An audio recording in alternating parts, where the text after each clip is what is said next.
Nous sommes en direct avec vous. Vous êtes le ministre des Transports. Dakar Dem Dikk a suspendu depuis hier les dessertes interurbaines. En tant que ministre du Transport, quelle lecture faites-vous de cette situation, monsieur le ministre? Voilà, nous sommes en train tous, à l'échelle nationale et même à l'échelle internationale, de vivre une situation difficile, grave, extrêmement grave, et plus grave que lors de la première vague.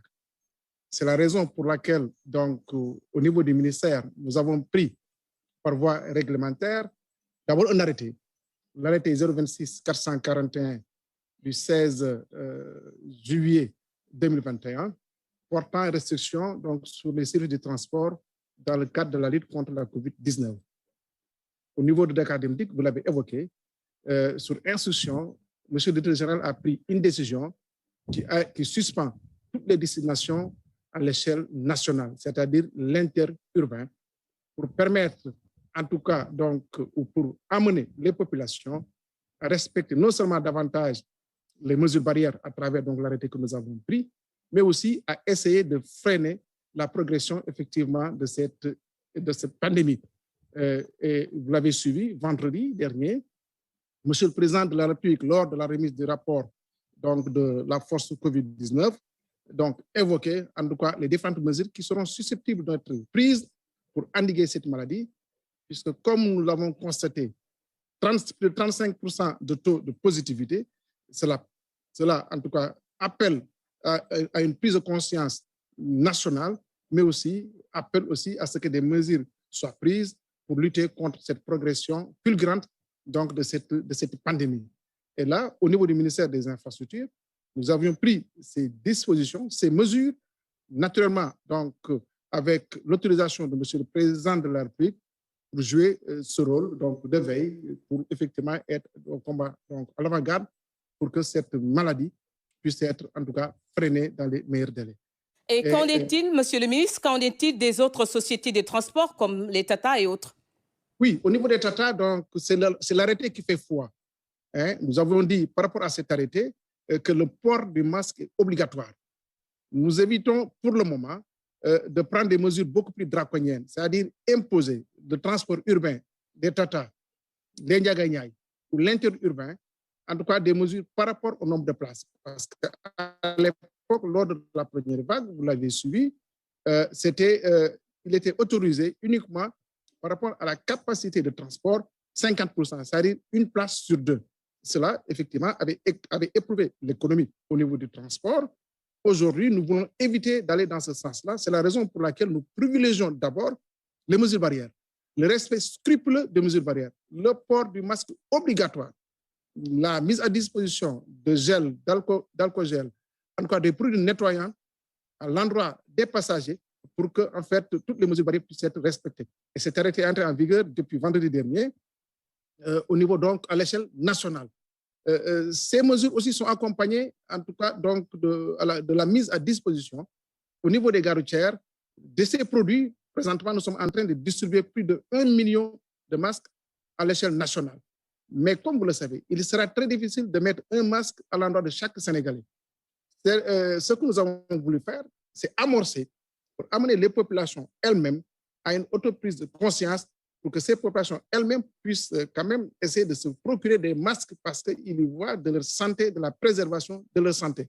Donc, quoi qu'on puisse faire à l'échelle de l'État en termes d'accompagnement, il est nécessaire que les populations elles-mêmes donc, se mettent dans cette dynamique en respectant les mesures barrières, en se protégeant, mais aussi en protégeant les autres. Nous allons continuer, en tout cas, la distribution de ces masques et de ces produits à l'échelle nationale, mais il faut nécessairement que les populations elles-mêmes puissent être donc, dans cette dynamique, comme je l'ai dit tantôt, pour quand même essayer de lutter contre la progression de cette pandémie. Monsieur le ministre, la situation reste inquiétante sur le terrain par rapport à ces reportages qu'on a suivis tout à l'heure, notamment au Beau-Maraîcher et à Dieuppeul. Qu'en est-il exactement pour faire respecter ces mesures barrières au niveau du secteur du transport? Vous savez, c'est par échelle. Je pense, je l'ai dit tantôt, il faudrait que les populations donc, soient très conscientes de cette dynamique. Nous avons pris un arrêté. Essayer de sensibiliser. Ce qu'il faudrait peut-être qu'on évite, c'est aller donc dans une dynamique de prendre donc des mesures coercitives avec les forces de sécurité et de défense. Mais si cela le nécessite, naturellement, ça se fera. Puisqu'il faudrait impérativement, comme je l'ai dit, et je le répète, j'insiste impérativement, que les mesures barrières soient respectées, que le port du masque soit obligatoire au niveau donc des services de transport ou même dans les lieux de rassemblement. Mais en ce qui concerne le transport, que ce soit dans les lieux de rassemblement, les gares routières ou dans les lieux de transport public, c'est-à-dire les véhicules, que ce soit les taxis, le transport urbain ou le transport interurbain, que ces mesures soient respectées. Qu'au niveau de Dakar Demdik, que ces mesures soient respectées. Au besoin, s'il faut faire recourir aux forces de l'ordre, aux forces de sécurité et de défense pour faire respecter ces mesures, effectivement, l'État prendra les dispositions nécessaires pour y arriver, puisqu'il y va effectivement de la santé de toute la population de tout le Sénégal. Et ça, nécessairement, nous allons en tout cas trouver donc de consensus avec les populations en termes de sensibilisation, mais si cela le nécessite, effectivement, aller dans une dynamique donc beaucoup plus rigoureuse pour que l'application de ces mesures puisse être effective. Monsieur le ministre, une autre question. Peut-on s'attendre justement aux mêmes restrictions au niveau urbain? Autrement dit, si les cas augmentent, peut-on s'attendre à une suspension du transport urbain? Mais rien n'est exclu. Peut-être pas aller jusqu'à la suspension, mais au moins regarder donc les passagers à transporter au niveau donc, des véhicules.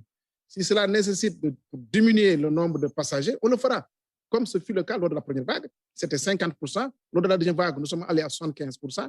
S'il faut revenir à 50%, mais nous allons prendre toutes nos responsabilités pour prendre des dispositions, des mesures appropriées. Puisque l'essentiel, c'est éviter que les véhicules de transport soient un vecteur de transmission ou un vecteur de transport, effectivement, de la pandémie. Et cela, si cela le demande, nous allons prendre des dispositions pour faire un autre arrêté qui va diminuer la capacité de transport des véhicules et respecter la distanciation physique, effectivement, au niveau des véhicules de transport, que ce soit l'urbain, les taxis ou les Niagara, que ce soit l'interurbain au niveau des bus ou bien effectivement des minicars, etc. Donc là, nous sommes en train d'observer l'évolution de la pandémie, quel est l'impact du transport sur l'évolution de la pandémie. Si les tendances haussières se confirment, nous allons prendre des mesures appropriées pour effectivement lutter contre la transmission, contre la progression effectivement de la maladie, de la maladie donc à COVID-19. Monsieur le ministre, une dernière question en direction de la Tabaski. Y a-t-il un message à livrer à l'endroit des chauffeurs et usagers de la route? Oui, habituellement, quand il est en période de rush, de déplacement, soit vers Dakar, ou soit de Dakar vers l'intérieur du pays, naturellement, il y a des messages de sensibilisation adressés aux acteurs du transport pour la sécurité des voyageurs. Il est important de rappeler ces mesures-là. Donc, ne pas surcharger, parce que faire donc la surcharge au niveau donc, des véhicules pose problème, mais aussi respecter le code de la route. Tous les accidents que nous constatons, en tout cas ces temps derniers, sont du fait de l'action humaine en réalité. Et cela incombe effectivement à la responsabilité des chauffeurs, des conducteurs. Nous allons continuer dans cette dynamique-là. Vous l'avez suivi récemment, le code de la route, la loi sur le code de la route a été adoptée en Conseil des ministres. Cela va nous permettre davantage de corser non seulement la demande, mais aussi en veillant à ce que la pédagogie soit davantage de mise pour amener tous les acteurs conducteurs